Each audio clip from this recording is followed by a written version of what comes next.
അപ്പോൾ ഷൈൻ ടോം ചാക്കോ ഒരു പ്രേക്ഷകൻ പറയുന്നത് നമുക്ക് നേരിട്ട് കേട്ട് നോക്കാം. നമസ്കാരം. അപ്പോൾ ഷൈൻ ടോം ചാക്കോ എന്താണ് ഇപ്പോഴത്തെ സമൂഹ മാധ്യമങ്ങളിൽ അദ്ദേഹത്തെ കുറിച്ച് എന്താണ് മറ്റുള്ളവർ പറഞ്ഞുണ്ടാക്കുന്നത്? ശരിക്കും മനഃപൂർവ്വം പറഞ്ഞുണ്ടാക്കുന്നതാണോ, അല്ലെങ്കിൽ യഥാർത്ഥമായിട്ട് സംഭവിച്ചേക്കുന്ന കാര്യങ്ങൾ തന്നെയാണോ ഈ ഷൈൻ ടോം ചാക്കോ എന്ന് പറയുന്ന ആ ഒരു മഹാനടൻ?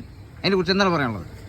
ഷൈൻ ടോം ചാക്കോ എന്ന് പറഞ്ഞിട്ടുണ്ടെങ്കിൽ പറഞ്ഞുണ്ടാക്കല് മാത്രമല്ല, മരുന്നിന്റെ ആൾക്കാരാണ്. ശരിയാണോ ഈ പ്രേക്ഷകൻ പറയുന്നത്? ശരിയാണോ? ഷൈൻ ടോം ചാക്കോ മാത്രമല്ല, ഇപ്പൊ നിൽക്കുന്ന ന്യൂജൻ പിള്ളേര് മുഴുവനും നടന്മാര് മാത്രമല്ല, ടെക്നീഷ്യന്മാരും ഇതെല്ലാവരും മരുന്നിന്റെ ആൾക്കാരാണ്. ഈ മരുന്നടിച്ചിട്ടാണ് ഈ പറഞ്ഞ മാതിരി ഈ ഭയങ്കര അഭിനയം കാഴ്ചവെച്ച് മറ്റാണ് മറിച്ചാന്നും പറയുന്നത്. മരുന്നിന്റെ പുറത്ത് നിന്നിട്ടുള്ളതാണ്. മരുന്നടിക്കാണ്ട് ഇവർക്ക് ചെയ്യാൻ പറ്റൂല. ശരിക്കും മലയാള സിനിമ ഇൻഡസ്ട്രിയെ തിന്നു തീർക്കുകയാണോ ഈ ലഹരി? അതായത് സ്ത്രീകളായിട്ടുള്ളവർക്ക് അഭിനയിക്കാൻ വരാൻ പറ്റാത്തൊരവസരം. അതായത് നടികൾക്ക് ഇങ്ങനത്തെ ആൾക്കാരുടെ അടുത്ത് അഭിനയിക്കാൻ പറ്റണില്ല. കാരണം അവരുടെ അടുത്ത് എന്ത് സംഭവിക്കാം ആ ഒരു രീതിയിലുള്ള ഇതാണ് ഇപ്പോൾ പോയിക്കൊണ്ടിരിക്കുന്നത്. ശരിക്കും ലഹരി മാത്രമല്ല, ലൈംഗികതയെ കുറിച്ചും ഒരു പ്രാധാന്യം നൽകുന്ന ഒരു ചുറ്റുപാടാണ് മലയാള സിനിമ ഇൻഡസ്ട്രിയിൽ ഇപ്പോൾ. അതായത് സ്ത്രീ സുരക്ഷ ഈ മരുന്നിന്റെ ഇത് വന്നതോടുകൂടി നഷ്ടമായി എന്നുള്ളതാണ്. അപ്പൊ ഇതുപോലുള്ള ഈ ഷൈൻ ടോം ചാക്കോനെ പോലുള്ള ആൾക്കാരെയൊക്കെ സിനിമയിൽ വെച്ച് ഓർപ്പിക്കരുത്. ഇവരൊക്കെ എന്നേക്കുമായിട്ട് മാറ്റണം. അമ്മ സംഘടന അതാണ് ചെയ്യേണ്ടത്. ഈ മരുന്നടിക്കുന്നവരെയൊക്കെ എടുത്ത് മാറ്റിയിട്ട് നല്ല ആൾക്കാരെ മാത്രം വെച്ചിട്ട് സിനിമ ചെയ്യണം. ശരിക്കും ഷൈൻ ടോം ചാക്കോനെ ഇതിനു മുൻപ് ഒരു തവണ പിടിച്ചിട്ട കേസുകൾ വന്നിട്ട് പോലും അതിനകത്തൊരു തിരിച്ചടിയോ അല്ലെന്നുണ്ടെങ്കിൽ അദ്ദേഹത്തിന് കൊടുക്കാനുള്ള യാതൊരു മാർഗങ്ങളോ ഇല്ലാതെയാക്കി എന്ന് തന്നെ വേണം പറയാൻ. ഇത് പൈസയുടെ തെളിവുകൾ ഇല്ലാതാക്കി പൈസയുടെ പുറത്തുള്ള പരിപാടിയാണ് ഇത്.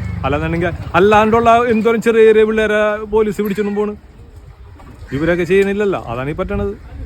ശരിക്കും നിയമം കുറ്റവാളികൾക്ക് വഴിയൊരുക്കി കൊടുക്കുകയാണോ? അതെ അതെ അതെ. സാധാരണക്കാരനെ അടിച്ചമർത്തുകയാണോ നിയമം?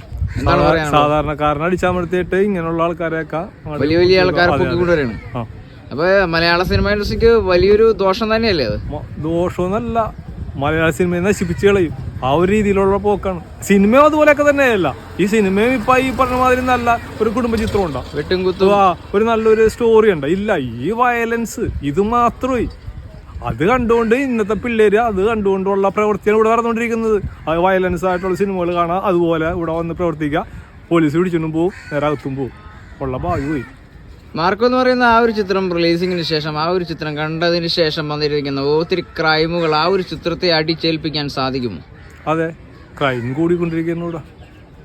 ആ ഒരു സിനിമയുടെ പേര് പറഞ്ഞിട്ട് സിനിമ ശരിക്കും മറ്റുള്ളവരിൽ ശരിക്കും സ്വാധീനം ചെലുത്തും. അത് നല്ലതായാലും ചീത്തയായി കഴിഞ്ഞാലും സ്വാധീനം ചെലുത്തും.